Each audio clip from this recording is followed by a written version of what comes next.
Hello and welcome to Behind the Writings of Realms of War 2, episode 18. Today I'm going to be talking about fight scenes and the magic system that I used, roughly anyways. How much I go into the magic itself is undecided at the moment, but the fight scenes is going to be the main layer of focus here.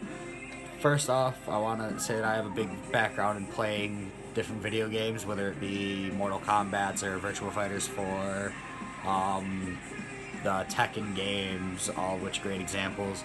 Even just your standard adventure games where you have and this is going to completely make sense in a second, where you have a health gauge. Because when I go into my fight scene, I have a picture in my head of those involved, side A, side B, side C, whatever, battle royal, whatever the hell's going on. And I have a little picture of like a health gauge above for each character. Now, granted, it's not all even like in those video games, but say you have a character that's known for being able to store a lot of aura in his body compared to others. Like being able to he has a lot more that he can dish out before he's tired compared to others for whatever reason or another. There's a few of those characters in the story. How much you come in contact with the one I'm thinking of in particular is kind of hit or miss. But so you put the characters into the situation. I personally write down the start of the battle, side A, like I said, side A, side B, side C, whatever. And then if anything's going to ambush in, I take a note of that and I say, alright, well that's going to come in at this moment when the battle has gotten to this extent.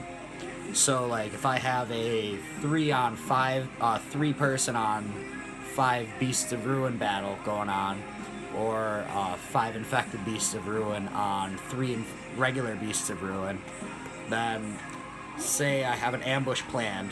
When 2 get killed, that's when my ambush comes in. When 2 things get killed or get taken out of the fight, whatever it may be. On top of having a little health gauge for each character in my head going, I have a magic gauge if they use that. So, I tend to think of both of those at the same time. I also have like in my head I have a plan of their inventory, so I know how much they can restack all those things. And I treat it just like I'm behind the controller of a game. How would I get through this? Blah blah blah. You take away all of it in your head. You just kind of watch it play out as you type. I try not to plan out fight scenes all that much, because I like to let in the moment think of, okay, this just happened. Now, based on that, how is this going to go? The only thing that I pre-plan are those involved, and on certain occasions I may or may not plan ahead of time that X amount of people need to, or X amount of creatures need to die, get injured, whatever. Just to make sure that I do certain things, just so I have like a quota. To make sure that when I review the fight that I look at it and I say, okay, well I made sure to make sure it's believable, like to make sure that when you finish it you look at it and be like, alright, yep, that's how that fight could have played out. Because at the end of the day, you don't want it to be like, oh, my main character just got into a fight with 8 Skella Sabers, didn't get touched, not a scratch. 1 on 8, not a scratch, because that'll totally not happen. You know, that is absolutely ridiculous to believe that one person would walk into the heart of 8 Beasts of Ruin and walk out of it unscathed. Now, on the other hand, if you, say, do 3 on 5, and you make sure that one person gets wounded type of thing, whether it be just a small flesh wound that they patch up in a minute, or it's more severe, or they die, that's a lot more on pace to what one would believe, because traditionally if you have a beast of such scale, it is capable of such damage. So you have to kind of make sure that you have that in your head too. So when you draw up each character for a fight, you look at everything you've done with that character, all of their training, whether it be in book or just in build up. You look at everything that character has done, and you say, alright, their attributes at this point that matter for the fight would be roughly blank. And it's going to skew the fight in this way. Now, like I said, I have like a little magic bar in my head along with the health bar for the orable characters or multi-orable characters. Add a bar per aura on that one, which kind of complicates things, because you kind of got to take it. That's a different set of math that you kind of would have to think of if you have them. They're able to hold X amount of power. That X is split upon two things. How is it split? It's just kind of one of those, you have to think to the character specific what you're going to do. You also have to know that any of the attacks you're going to use, like I said, I don't pre-plan my fights. I do pre-plan the magic attacks that they use, or the certain things that they'll do. So I know how much of that magic gauge and how much aura that will cost them over the course of the fight as they repeatedly bash this attack through and repeatedly use this one evasion tactic or something. You have to kind of know, that way you can say, okay, well, if this person's getting tired now, this would make sense for this point to be where they're killed off, or whatever. You don't have to base it entirely on where you see the mental battle in your head going, but it's a great tactic to be able to look at it and see which way you're going with those things. It's kind of just where most of those things sit. The aura dose kind of adds another complexity to it, because they can either use those to just revamp their total amount of aura that they have, or they can use it for kind of a one and done attack, which, well, maybe not quite one and done, but relatively one and done attack. It's in the Mortal Kombats and all that, you'd see them as like the ultimate moves, or the not Faith. Yeah, it could be Fatality. You can combine it out, and you just kind of see and you look at, the end of the day, what is this creature able to do? What is this team able to do?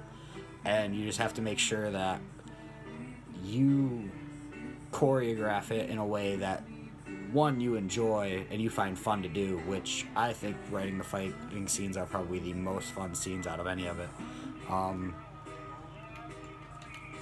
Others might not agree with that so much. I'm not really sure how, because there's just so much that you can do there. The other stuff I enjoy most would probably be just the overall world building, but the writing in itself of that is kind of bits and bobs here and there, so it kind of just seems more boring to me, I guess. Whereas the fight scene, you can focus on that one fight scene, you can do so much at once, it's okay. You don't want to overcomplicate it by having a character do like 500 different things or 500 different spells or anything like that, but you can have them do a variety of combinations which show off 2 or 3 different things at once in one combination, and a fight is going to probably take them a few combinations, so you can kind of, in a incomplex way, put out a lot of information really quickly, and that's probably what draws me to enjoy the fighting the most.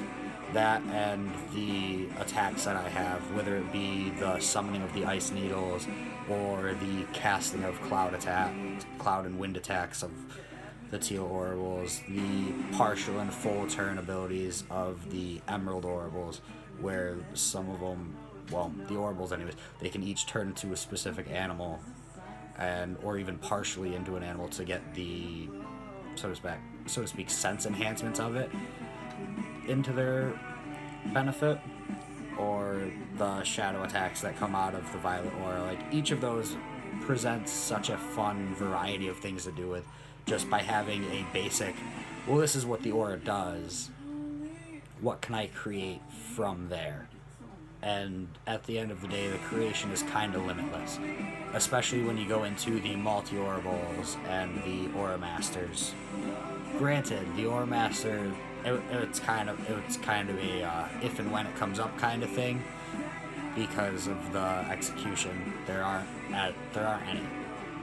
There are no current openly to the public, hey, I'm an aura master, I can use 3 auras, because frankly, they'd be dead. At least as far as, they could try to run that, but the execution that stands as of book 1 puts for any multi-orable to be killed, and that's the big driving point for Zalian and his group. Well, that's all I have for this episode. Thank you very much.